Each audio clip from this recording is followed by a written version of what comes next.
దిల్సుఖ్ నగర్ జంట పేలుళ్ల ప్రాంతాన్ని ప్రధాని మన్మోహన్ సింగ్ పరిశీలించారు. ఘటన వివరాలు అడిగి తెలుసుకున్నారు. ఆ తర్వాత వివిధ ఆసుపత్రుల్లో చికిత్స పొందుతున్న క్షతగాతులను పరామర్శించారు.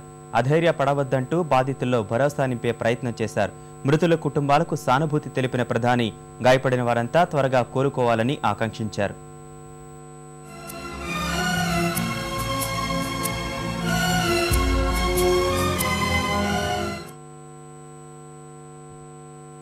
ముష్కరుల ఘాతుకానికి 16 మంది బలైన హైదరాబాద్ దిల్సుఖ్ నగర్ ఘటనా స్థలాన్ని ప్రధాని మన్మోహన్ సింగ్ సందర్శించారు. ఘటన జరిగిన తీరును అడిగి తెలుసుకున్నారు.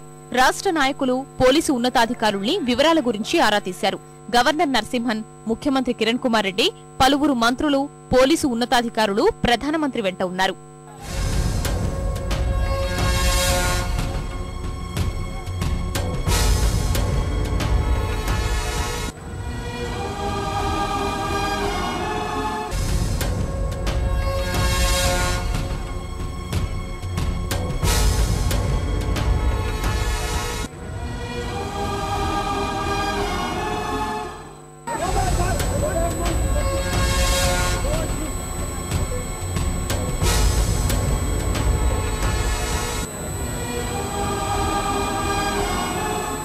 అనంతరం అక్కడి నుంచి పేలుళ్లలో గాయపడి మలక్పేట యశోద ఆసుపత్రిలో చికిత్స పొందుతున్న బాధితుల్ని మన్మోహన్ పరామర్శించారు.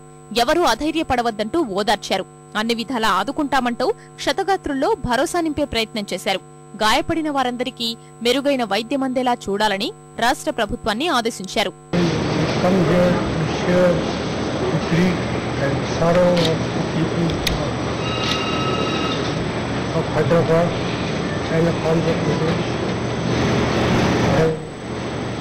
I pray for the speedy recovery of those who have been injured. To those who have died, I send my condolences to all the bereaved families.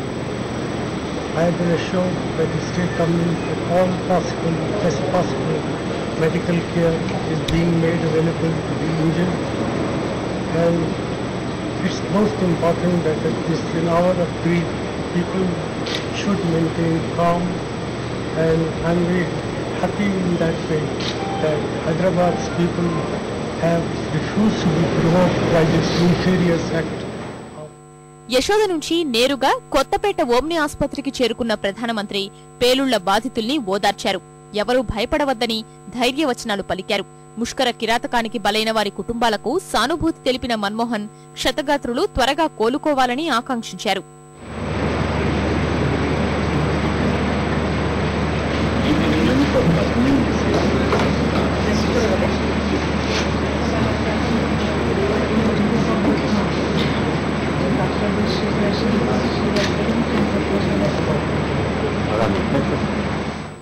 ఉదయం 11 గంటలకు ఢిల్లీ నుంచి ప్రత్యేక విమానంలో బేగంపేట విమానాశ్రయానికి వచ్చిన మన్మోహన్ అక్కడి నుంచి హెలికాప్టర్లో సరూర్ నగర్లోని విక్టోరియా స్మారక గృహానికి వచ్చారు.